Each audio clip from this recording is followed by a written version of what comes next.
ಜಾತಿ ಗಣತಿ ಸಮೀಕ್ಷೆ ಸರಿಯಾಗಿ ಆಗಿಲ್ಲ ಅಂತ ಶಾಸಕ ಯತ್ನಾಳ್ ಹೇಳಿದ್ದಾರೆ. ಜಾತಿ ಗಣತಿ ಸಮೀಕ್ಷೆ ಸರಿಯಾಗಿ ಮಾಡಿಲ್ಲ. ಮುಸ್ಲಿಮರು ನಂಬರ್ 1 ಆದ್ರೆ ಅವ್ರನ್ನ ಯಾಕೆ ಅಲ್ಪಸಂಖ್ಯಾತರು ಅಂತ ಕರಿಬೇಕು, ಅಲ್ಲಿಂದ ಇಳಿಸಿ ಕೆಳಗೆ ಅಂತ ಹೇಳಿದ್ದಾರೆ. ವಿಜಯಪುರದಲ್ಲಿ ಶಾಸಕ ಬಸನಗೌಡ ಯತ್ನಾಳ್ ಈ ಹೇಳಿಕೆಯನ್ನು ಕೊಟ್ಟಿರೋದು. ಜೊತೆಗೆ ದಲಿತರು ರಾಜ್ಯದಲ್ಲಿ ನಂಬರ್ 1 ಅಂದ್ರೆ ಹೆಚ್ಚಿನ ಸಂಖ್ಯೆಯಲ್ಲಿ ನಂಬರ್ 1 ಇದ್ದಾರೆ ಅಂತ, ಹೆಚ್ಚಿನ ಸಂಖ್ಯೆ ಇದೆ. ಆ ಲೆಕ್ಕದಲ್ಲಿ ಬ್ರಾಹ್ಮಣರು 2% ಅವ್ರು ಮಾತ್ರ, ಅವರೇ ಆಕ್ಚುಲಿ ಅಲ್ಪಸಂಖ್ಯಾತರು. ಲಿಂಗಾಯತರನ್ನ ಹೊಡೆದ ಹಾಗೆ ಮುಸ್ಲಿಂ ಜಾತಿಯನ್ನು ಕೂಡ ಹೊಡಿಲಿ, ಅವರಲ್ಲೂ ಕೂಡ ಬೇರೆ ಬೇರೆ ಪಂಗಡಗಳಿವೆ, ಅದನ್ನು ಕೂಡ ಡಿವೈಡ್ ಮಾಡಲಿ ಅಂತ ಹೇಳಿದ್ದಾರೆ. ಜಾತಿ ಗಣತಿ ಇದನ್ನ ಸಮೀಕ್ಷೆನೇ ಸರಿ ಇಲ್ಲ. ಈಗ ಮುಸ್ಲಿಮರೇ ನಂಬರ್ 1 ಅದಾರಲ್ಲ, ಹಾಗಾದ್ರೆ ಅವರು ಅಲ್ಪಸಂಖ್ಯಾತರು ಇದ್ರದಿಂದ ತೆಗೆದುಬಿಡ್ರಿ ಪಟ್ಟಿದಿಂದ.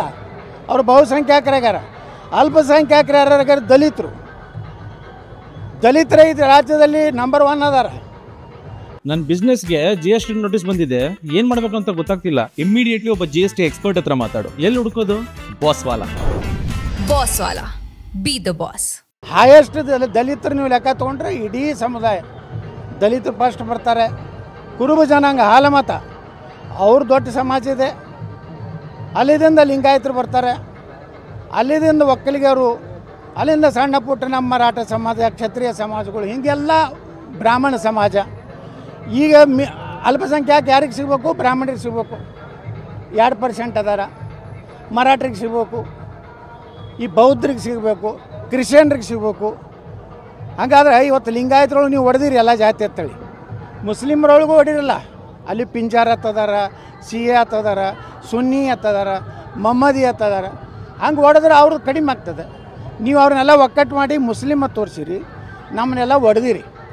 ಅದಕ್ಕೆ ನಮ್ಮ ವಿರೋಧ ಇನ್ನೊಮ್ಮೆ ಸರ್ವೆ ಮಾಡಿ, ಜಾತಿ ಮ್ಯಾಗ ಹೊಡೆದಿರಂದ್ರೆ ಮುಸ್ಲಿಮರೊಳಗೂ ಜಾತಿ ಮ್ಯಾಗ ಹೊಡೀರಿ.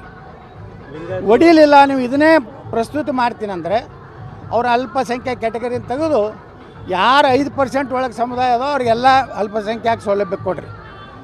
ಇವತ್ತು ನೋಡಿರಿ, ಜೈನರು, ಬ್ರಾಹ್ಮಣರು, ಇವೆಲ್ಲ ಸಣ್ಣ ಸಣ್ಣ ಕಮ್ಯುನಿಟಿ ಅದಾವೆ. ಈಗ ಅಲ್ಪಸಂಖ್ಯಾಕಂದ್ರೆ ಯಾರು 18% ಇದ್ದವ್ರು ಅಲ್ಪಸಂಖ್ಯಾತರು ಆಗ್ತಾರೆ. ಕನಿಷ್ಠ 5% ಒಳಗೆ ಯಾರು ಅದಾರ ಅವ್ರ ಅಲ್ಪಸಂಖ್ಯಾತರದ್ದು ಡಿಕ್ಲೇರ್ ಮಾಡಿರಿ, ಅಂದರೆ ನ್ಯಾಯ ಕೊಟ್ಟಂಗೆ ಆಗ್ತದೆ. ಇನ್ನು ಮುಸ್ಲಿಮರ ಓಲೈಕೆಗೆ ಅವರು ನಂಬರ್ 1 ಅಂತ ತೋರಿಸಿದ್ದಾರೆ. ಎಲ್ಲಾ ಸಮುದಾಯಗಳನ್ನ ತುಂಡು ತುಂಡಾಗಿಸಿದ್ದಾರೆ. ಬೆಂಗಳೂರಿನಲ್ಲಿ ಛಲವಾದಿ ನಾರಾಯಣಸ್ವಾಮಿ ಹೇಳಿಕೆ ಕೊಟ್ಟರು. ಏನ್ ಹೇಳಿದ್ರು ಛಲವಾದಿ ನಾರಾಯಣಸ್ವಾಮಿ, ಬನ್ನಿ ನೋಡೋಣ. ಅವರನ್ನ ಮುಸ್ಲಿಂ ಬಾಂಧವರನ್ನ ಓಲೈಕೆ ಮಾಡತಕ್ಕಂತ ಈ ಸರ್ಕಾರ ಅವರನ್ನು ನಂಬರ್ 1 ಅಂತ ತೋರಿಸಿದ್ದಾರೆ. ಜನಸಂಖ್ಯೆ ನಂಬರ್ 1 ಇದ್ರೆ ತೋರಿಸದೇ ಇರ್ಲಿಕ್ಕೂ ಸಾಧ್ಯ ಇಲ್ಲ, ಒಪ್ತೇನೆ. ಆದ್ರೆ ಅವರಲ್ಲಿ ಡಿವಿಷನ್ ಇಲ್ಲ. ವೀರಶೈವರನ್ನ 6 ತುಂಡುಗಳಾಗಿ ಮಾಡಲಾಗಿದೆ, ಒಕ್ಕಲಿಗರನ್ನ ತುಂಡುಗಳಾಗಿ ಮಾಡಲಾಗಿದೆ, ಪರಿಶಿಷ್ಟ ಜಾತಿಗಳನ್ನು ತುಂಡುಗಳಾಗಿ ಮಾಡಲಾಗಿದೆ. ಅಂದ್ರೆ ಒಗ್ಗಟ್ಟಾಗಿ ಇಡಬೇಕು ಅನ್ನೋದು ಸರ್ಕಾರದ ಉದ್ದೇಶ ಅಲ್ಲ ಅಂತ ಅನ್ನಿಸ್ತದೆ. ಈ ರಾಜ್ಯದಲ್ಲಿ ಎಲ್ಲರಿಗಿಂತ ಮೆಜಾರಿಟಿ ಯಾರು? ಮುಸ್ಲಿಮರು ಅಂತ ತೋರಿಸಿದ್ದೀರಿ. ಅಂದಮೇಲೆ ಅವ್ರು ಮೈನಾರಿಟಿ ಹೇಗಾಗ್ತಾರೆ? ಪ್ರಶ್ನೆ ಬರ್ತದಲ್ಲ. ಅವರು ಮೈನಾರಿಟಿ ಆಗೋದಿಲ್ಲ, ಅವರೇ ಮೆಜಾರಿಟಿ. ಅಂದಮೇಲೆ ಮೆಜಾರಿಟಿ ಅವರಂತೂ ಘೋಷಣೆ ಮಾಡ್ರಿ.